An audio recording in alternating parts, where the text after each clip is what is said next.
wabarakatuh. Bismillahirrahmanirrahim. Alhamdulillah wassalatu wassalamu ala Rasulillah. La haula wala quwata illa billah. Amma ba'du. Para pemirsa yang dirahmati oleh Allah Subhanahu wa taala, sangat senang sekali bisa ketemu lagi pada pagi hari ini, yaitu hari ke-6 di bulan Ramadan.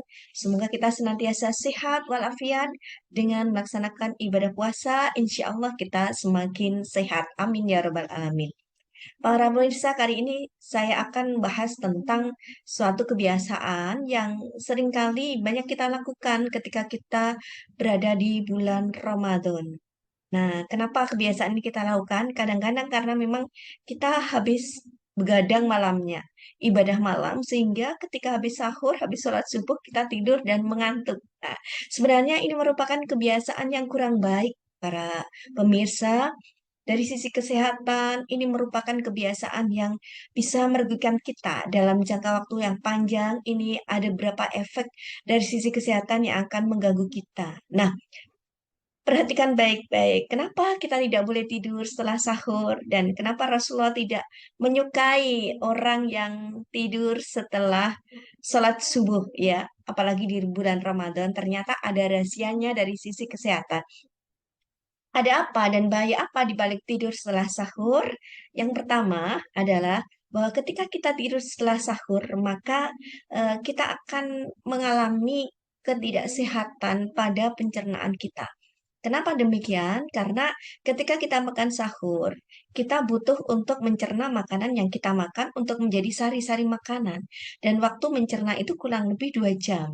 Nah, ketika kita tidur sebelum 2 jam itu, maka seluruh organ-organ tubuh kita juga ikut tidur, kecuali otak, kemudian jantung, dan satu lagi, yaitu otak, jantung, dan hati. Nah, ini yang tidak tidur. Nah, oleh karena itu, oh maaf, otak, jantung, dan paru-paru ini yang tidak tidur.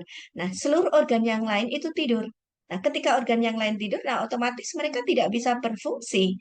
Nah, ketika itu alat pencernaan kita juga tidak berfungsi. Padahal alat pencernaan kita, organ pencernaan itu butuh untuk mencerna makanan yang habis kita makan. Akhirnya, makanan yang habis kita makan itu tidak bisa dicerna dengan baik ketika kita tidur dan itu akhirnya bertumpuk pada perut kita.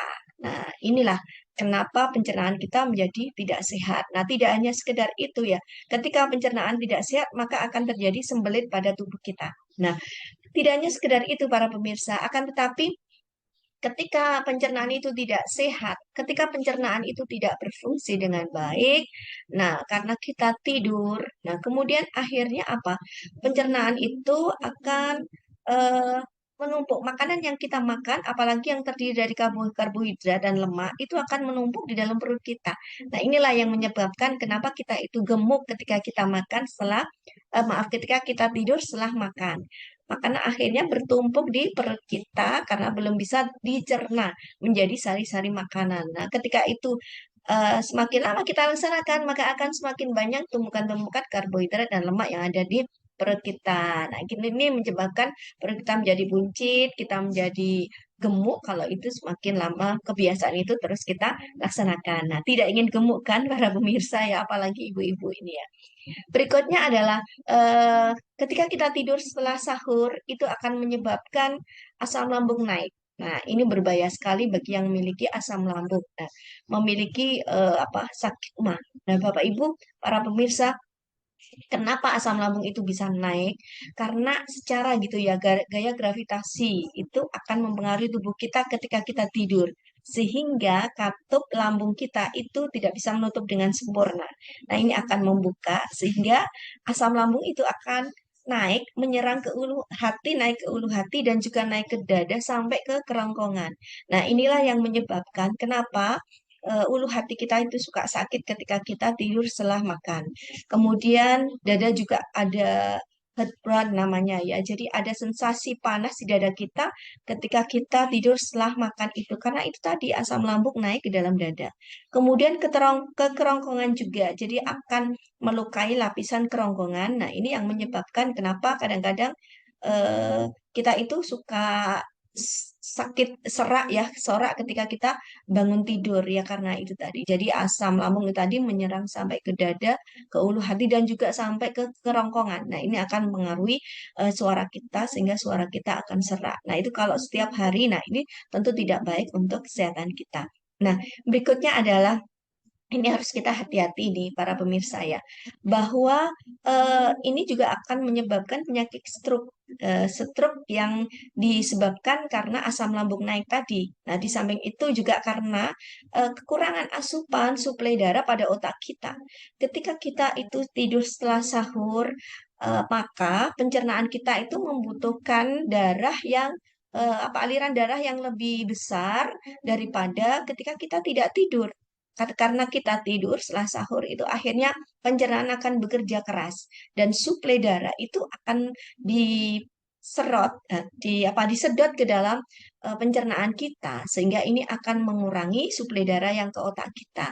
Nah, ini kalau berlangsung terus-menerus ini akan berbahaya sekali karena akan bisa mengakibatkan kita menjadi stroke karena disebabkan tadi karena asam lambung dan juga karena memang suplai darah ke otak yang buat otak bekerja. Sedangkan kalau kita tidur kan otak tidak tidur. Nah, sehingga otak perlu juga suplai darah. Sedangkan aliran darah itu mengalir ke pencernaan kita untuk membantu tenaga keras pencernaan untuk mencerna makanan yang kita makan saat kita tidur. Nah, itulah para pemirsa dan juga sebenarnya masih banyak efek-efek kesehatan lain yang akan kita terima apabila kita tidur setelah sahur. Nah, berbahaya sekali bukan? Apalagi kalau ini lama-kelamaan menjadi kebiasaan kita, maka kita akan bisa sakit. Naudzubillah, summa naudzubillah. Nah, apa yang perlu kita lakukan ketika kita makan sahur kemudian ngantuk? Nah, ini ada beberapa hal yang bisa kita lakukan sebagai antisipasi, yaitu yang pertama, ketika malam usahakan tidur lebih awal. Jadi lebih awal kita tidur sehingga cukup waktu kita untuk tidur. Normalnya kan kita tidur 7 sampai 8 jam sehari.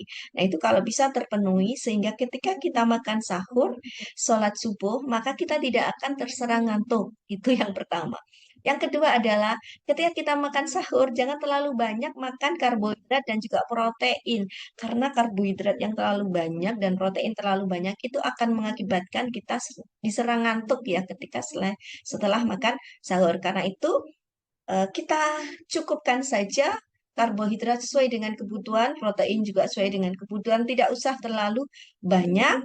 Ya, bukan berarti tidak boleh, tapi tetap itu dibutuhkan tubuh kita saat kita berpuasa. Jadi, tetap makan karbohidrat dan protein, tapi tidak terlalu banyak sehingga kita tidak ngantuk ketika kita makan sahur. Ya, setelah makan sahur. Berikutnya adalah para pemirsa, mari kita gunakan pagi kita setelah makan sahur dengan kegiatan-kegiatan ringan, aktivitas ringan. Jangan langsung olahraga berat, lari-lari yang berat atau olahraga lainnya yang berat supaya gitu ya. Kalau kita kan mungkin olahraga berat supaya cepat turun makanan. Nah, itu sebenarnya tidak baik untuk kita karena kita akan menjalankan ibadah puasa sehari penuh. Jadi olahraganya yang ringan-ringan aja. Setelah kita sahur, sholat subuh kita bisa olahraga yang ringan-ringan saja seperti jalan-jalan kecil atau yang lainnya yang ringan-ringan. Bahkan kalau bisa sih kita usahakan setelah sahur, setelah sholat subuh ya, kita aktivitas ringan atau misalkan ya dengan beribadah, dengan membaca Al-Quran, dengan berzikir. Karena apa? Karena di dalam pagi kita itu penuh keberkahan. Rasulullah Shallallahu Alaihi Wasallam pernah bersabda, berdoa untuk kita umatnya. Allahumma barik li ummati fi bukuriha. Ya Allah berikan barokah, keberkahan kepada umatku di pagi harinya. Nah, ketika kita pagi hari tidur, gimana kita mendapatkan keberkahan dari Allah Subhanahu wa taala sebagaimana doa Rasulullah Shallallahu alaihi wasallam. Karena itu, mari kita gunakan pagi hari kita tidak untuk tidur, tapi untuk beribadah, untuk berbuat kebajikan-kebajikan yang bermanfaat bagi orang lain, misalkan dengan sedekah subuh, dengan berzikir, dengan baca Al-Quran, dan dengan mengajar mengaji, dan lain sebagainya. Sehingga pagi kita akan penuh keberkahan. Sambil kita menunggu pagi, kita bisa menunggu matahari terbit, kemudian setelah itu kita melaksanakan sholat syuruk, sebagaimana video saya sebelumnya, karena di dalam sholat syuruk terdapat hikmah yang luar biasa, yaitu kita mendapatkan pahala yang sempurna senilai pahala haji dan umroh. Semoga ceramah dan tausiah saya ini bermanfaat. Usikum manafsi Allah. Assalamualaikum warahmatullahi wabarakatuh.